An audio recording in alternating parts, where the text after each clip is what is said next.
Hello mga idol, ito muli si Marie. Dito sa ang ating sabaw sa ngayong gabi ay ang all cucumber. Ayan, all cucumber o yellow melon. At ito ang ating ingredients. Mga idol, ang ating all cucumber o yellow melon.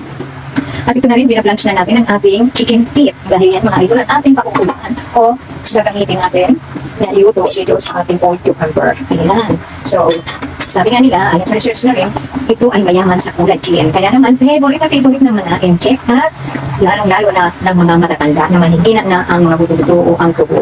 At syempre, ito ang kanilang kasama na pakukuluan natin mga idol sa ngayong araw na ito. Syempre, pakukuluan natin silang lahat sa loob ng 1.5 oras. Yan ang pinaka-minimum. Ayan. Pero sa napakahina naman na apoy. Ngunit, bago natin yan, hinaan ang apoy, kinakailangan natin na pakuluan muna ng mga 15 to 30 minutes sa malakas na apoy. So, depende yan sa apoy nyo. Ayan, dahil itong soup natin na ito ay mas malasa o mas maganda kung pakukuluan natin ng matagal, maximum ng 3 hours o mahigit pa, pwede rin. Pero syempre madurog na lahat na yan. durog na. So ako talaga madalas nasa 1.5 hours, 2 hours. Pero kung napakalaki na kasi wala tulad ng family gathering, mga ganyan, syempre kinakailangan matagal talaga sa 3 hours. Ngayon pakukuluan ko lang siya ng 1.5 hours. Yan ang pinakang minimum na tagal ng pagpapakulo nito o pagsisimmer sa kanila para lumabas ang lahat ng tapas ng mga ingredients natin na kung saan nandiyan yung mga health benefits na kinakailangan ng ating katawan. So pakukuluan natin ito ng 1.5 hour. Dahil kunti lang naman at maliit lang yung kasirula ang ating gagamitin. So, at saka nga pala, depende sa kasirula nga kasi baka mamaya natutungan naubos yung tubig niyo kahit maliit ang apoy, lalo na kung ang kasirula nyo ay yung aluminum. Ayan. So, ang kasirula ko kasi stainless yan, mabigat. Kaya, pag sinimmer ng ganyan katagal, mainit siya na kahit maliit yung apoy. Okay? So, talagang nagdidepende yan sa kasirula din na gagamitin. So, ayan nga ang goji berry, luya o ginger, lotus seeds na yung pack na siya, wala ng balat. Ayan. At ito naman yung dried red beets. Ayan, ang scallop natin. Dried scallop. At ito ay lotus marine na may kalat. Ayan, lotus seeds. So, madalas na nagpapakulo ako nito, nilalagyan ko ng dried oyster. Kaya lang, hindi available ang dried oyster ko ngayon. O kaya, yung dried octopus or dried squid. Sobrang sarap niyan mga idol. Talaga naman. At minsan pinapakuluan ko yan sa buong manok o kaya sa pork bones. Ayan. Pero ngayon, chicken feet ang ating gagamitin. Ayan. So tara, kunin ko na muna ang ating pinapakuluan o binablanch ng chicken feet. Ayan. Nanigas na. Lumabas na yung mga oil niya. Yung mga fats na lumabas na mga idol. So ito yung hugasan natin ng maigi bago natin ilagay sa ating pinapakuluan na tubig para gawing sabaw. Ayan. So hugasan muna natin itong mga idol. Ayan nga mga idol, ang itsura ng ating chicken feet after na ma-blanch natin at hinugasan na natin ng maigi. So napakalinis na yan mga idol. Hintayin na lang natin na kumulo yung tubig para ilagay natin ang lahat ng ingredients na ito. Meanwhile, balatan na muna natin, tanggalan na muna natin itong whole cucumber natin ng buto o yung laman niya sa loob. Kailangan natin tanggalin. At syempre, iwa-iwain natin siya. So, tara. Ayan. So, minsan ginaganyan ko itong mga idol para yung katas niya ay nawawala, yung dagdag niya. Ayan.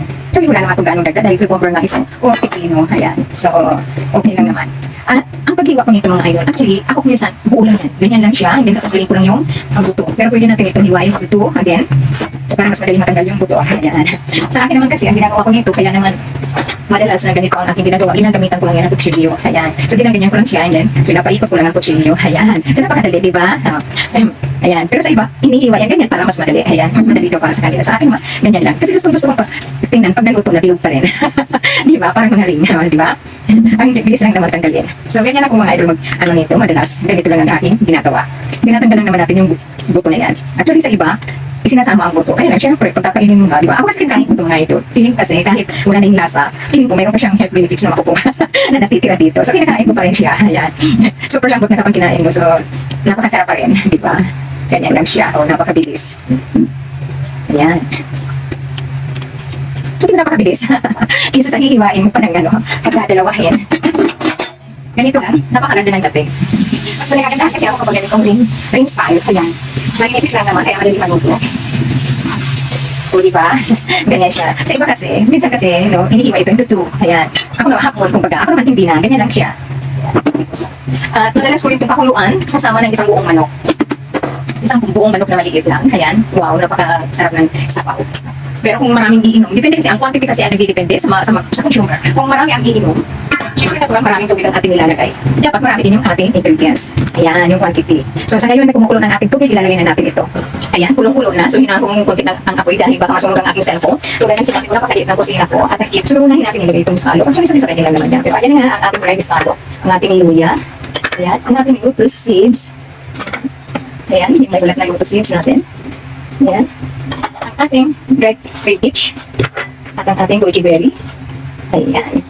Kasi yung mga ano nito, matamis yung mga idol. Siyempre, yung tamis niyan, mapupunta sa sabaw. Kaya yung sabaw talagang wow, sobrang sarap. Ayan, ito na nga ang ating whole cucumber. Ilagay na rin natin. Presong-preso mga idol sa katawan, bakit pinuluan natin ang matagal. Ayan.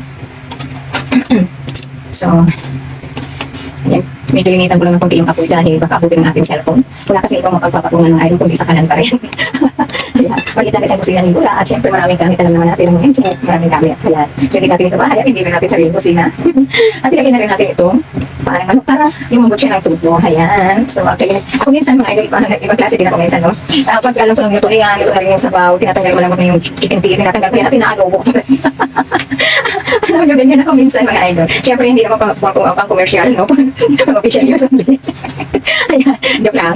Ano, lalo na kung ako lang naman kakain. Tulad ngayon, dalawa lang kami hindi ng sabaw na to, kaya nga hindi ka anong karamihan, di ba? Pero actually, yung ingredients ko marami na yan, mga idol, pwede na yan sa mga sapong tao.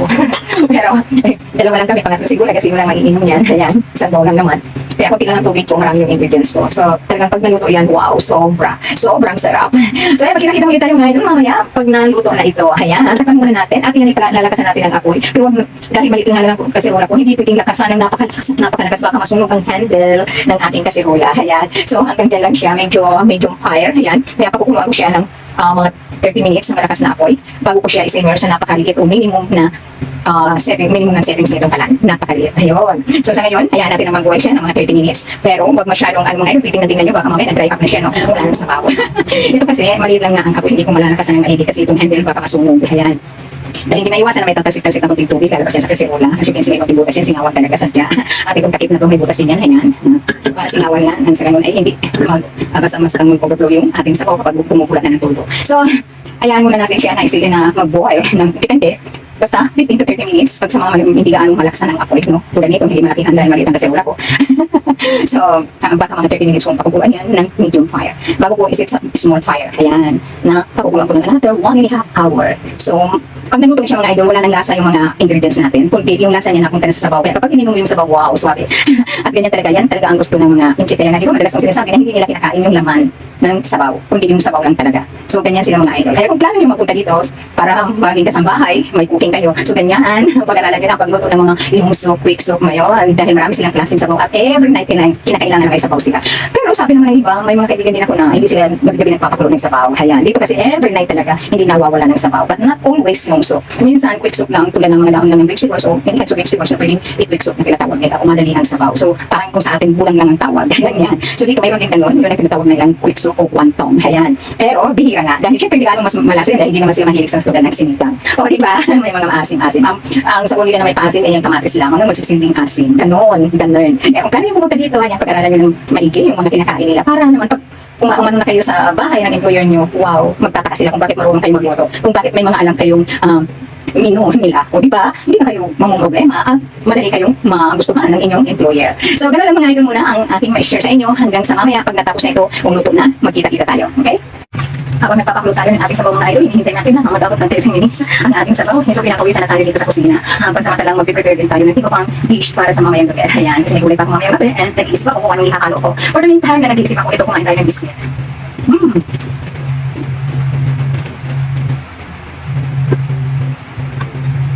Init. Marie. Marie Biscuit. My name is Marie. My biscuit is Marie. Diba? Ang galing. Sinusukat ko mga idol ang aking ininom na tubig sa isang araw. Kailan maubos ang 2 puno. So ngayon, ito pa lang. Hindi naman ako katabaan. Hindi naman ako palakihan. Maliit lang naman ako, diba? Sexy pa rin ako. Diba? Hindi po.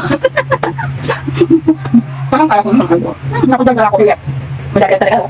Heto na nga mga idol, after 1.5 hour natin na pinakuluan sa pinakang maliit na apoy, ito na mga idol ang resulta. Wow, halos madurog na sila sa lambot mga idol. At ito, timplahan na lang natin ng asin at tayo'y uminom na o lumagok na ng napakayaming sabaw. Bye-bye!